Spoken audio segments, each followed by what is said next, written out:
Vanaand, geliefde broers en susters, kom ons lees saam uit die Evangelie van Johannes, Johannes 11, ons lees daarvan die vers 1 tot vers 7. En die opskrif daarvan is die dood van Lazarus, en ek lees vir die enkele verse in hierdie Evangelie. 'n man met die naam Lazarus was siek.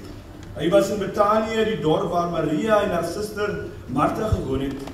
Maria was die vrou wat die reukolie van die Here gesalf en sy voete met haar hare afgedroog het. Dit was haar broer Lazarus wat siek was. Die susters het iemand na Jesus toegestuur om te sê, Here, hy vir wie u lief is siek. Toe Jesus het hoor, het hy gesê, hierdie siekte sal nie op die dood uitloop nie, maar op die openbaring van die wonderbaarlike mag van God, sodat die seun van God daardeur verheerlik kan word. Jesus het vir Martha en haar suster en Lazarus opgehad. Nadat hy het gehoor het dat Lazarus siek is, het hy egter nog 2 dae op die plek gebly waar hy was. Eers daarna het hy vir sy disippels gesê, kom ons gaan terug na Judea toe. Toe Jesus sien dat Maria huil en dat die Jode wat saam met haar gekom het, ook huil, het sy gemoed vol geskiet en hy was aangedaan. Hy vra toe, waar het julle hom begrawe? Hulle sê vir hom, Here, kom kyk.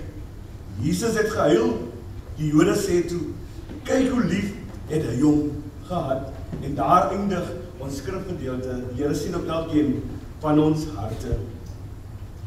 Geliefde broers en susters in die Here, laat my toe om u almal vanaand te begroet met die woorde van Paulus wat sê genade, vrede, liefde aan elkeen van u, besonders aan die bedroefde Peffer, Loggenberg en die breë familie van ons slaapbroer Ronaldo Kreek Peffer.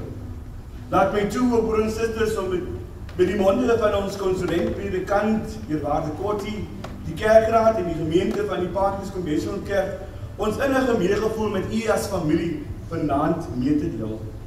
Wees vanaand verseker waar Ronaldo vanaand is daar oorvloed van vrede, 'n oorvloed van liefde, 'n lewe sonder enige pyn of lyding. Ons vertrou dat die Here besonder u deur hierdie moeilike tyd gaan deurdra. Ek wil ook vanaand erkenning gee vir ons susters aan ons geestelike leiers van ons verskillende kerke wat vanaand saam met ons hier teenwoordig is, en baie dankie ook vir u ondersteuning. Geliefde broers en susters, my tema vir vanaand, vir hierdie oordeenking baie kort, Jesus se trane en hart bewys sy liefde aan ons. Kom ons bid saam. Laat nou die woorde van my mond en die oordeenking van my hart welbehaaglik wees voor u en voor die aangesig van die Here, my rots en my verlosser. Amen.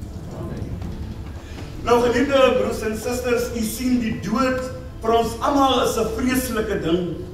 Baie van ons was nog nie een daar nie. Maar die meeste van ons het al by 'n graf gestaan en ondervind dat die dood vernietigend is. Dit vernietig lewe. Dit breek verhoudinge op. Dit bring smart en soms verwyder families van mekaar af. Die dood is vir ons vreeslik. Maar het jy al gewonder hoe God oor die dood voel? Die dood wat hierdie wonderlike skepping van hom so lelik skenk. Die dood wat sy kinders soveel hartseer kan bring. My vraag vanaand, hoe dink God dan oor die dood? Broers en susters, hier in ons voorgelese skrifgedeelte kry ons so klein kykie in God se hart as Jesus die seun van God by die graf van 'n vriend van ons is. Ons sien hier dat Jesus saam met hulle huil. Ons kom dit agter in vers 33, 35 en 38. U sien vir God is die dood van 'n dierbare, maar nie net een van daardie dinge wat ook weer verby sal gaan nie. Want ons smart gryp sy hart aan. Daarom verklaar broers en susters Psalm 116 vers 15 vir die Here is die dood van sy troue dienaars geen geringe saak nie. Toe Jesus sien dat Maria huil, staan dit hier, het sy gemoed vol geskiet en hy was afgedaan. U sien ons mag maar huil by die dood van 'n geliefde. Die Here Jesus het ook by 'n graf gehuil. En hy huil vandag ook saam met elkeen wat stikkend van hart is. Daarom, geliefde Kimie, as die vrou, Suster Mel as die ma. Is dit geensins verkeerd om te huil oor die afsterwe van Ronaldo? Die sien van Christus in sy menslike gedaante het gewys dat hartseer laat jy huil en bedroef word, soms kwaad word en met 'n hele klompie vrae sit en in verwondering sit en dink. Maar hierdie gedeelte, broers en susters, wil vir ons meer sê vanaand. Want as Johannes hier skryf dat Jesus gehuil het, gebruik hy eintlik 'n baie sterk uitdrukking wat nie in ons voorgelese Afrikaanse vertaling so duidelik uitkom nie. In die Afrikaans staan hier, broers en susters, sy gemoed het vol geskiet. In die ou vertaling het daar gestaan, hy het geweldig bewoog geword. Die ander vertaling sê, hy was diep bewoog, 'n ewige ontsteld gehad. Ons kan ook vanaand vertaal in ons hedendaagse taal gebruik, hy het kwaad geword. Of hy het in opstand gekom. Jesus het in opstand gekom, hy is woedend, want die dood breek God se skepping stukkend. Is dit nie miskien hoe u miskien gevoel het as familie, nie nadat u soveel hoop gehad het, dat alles oké sou wees? Maar jy sien, Jesus, broers en susters, was in opstand, want dit is nie hoe God die wêreld gemaak het nie. Dit was nie sy plan dat die dood so 'n stuk hartseer in ons lewens moes wees nie. En boonop vir die persoon wat ons so lief gehad het. Daarom het Jesus, broers en susters, die goeie nuus vanaand na die wêreld toe gekom, om die dood te kom oorwin. Of miskien moet ek sê, om die bose te oorwin wat die dood 'n wrede, verwoestende instrument gemaak het. Jesus kom in opstand teen die heerskappy van die dood, so in opstand dat hy die dood oorwin het op die kruis. Dat hy self opgestaan het uit die dood die 3de dag. En ons staan op saam met hom.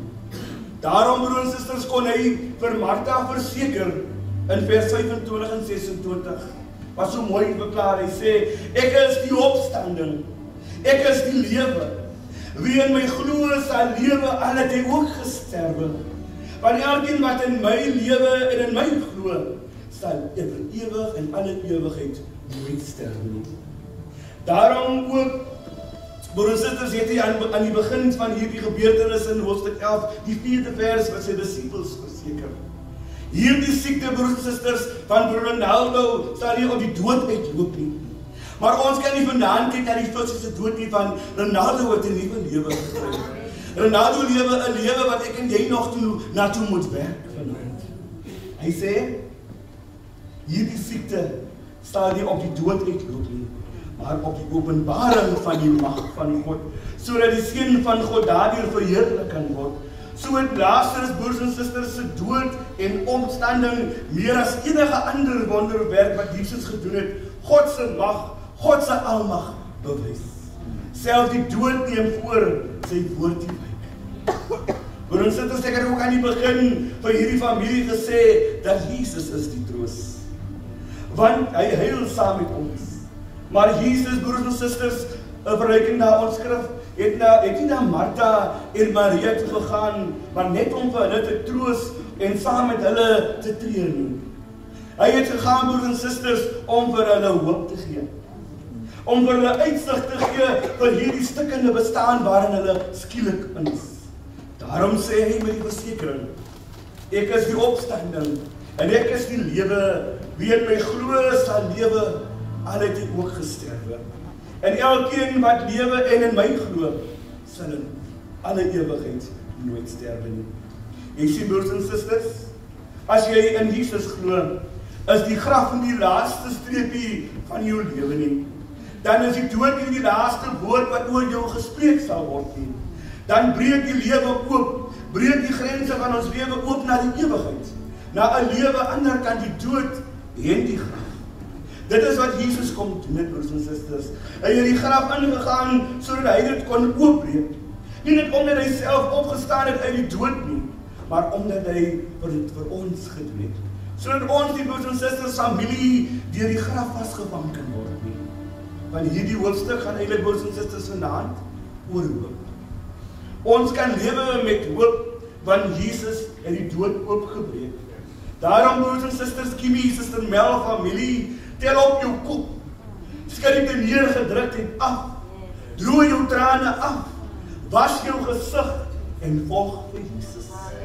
En wanneer jy volkome en volgens vertroue, altyd hierdie hoop in Jesus vertrou, en die hoop en in die liefde van Christus, die teenwoordigheid van God, sal jy reg deur jou lewe altyd deur ervaar.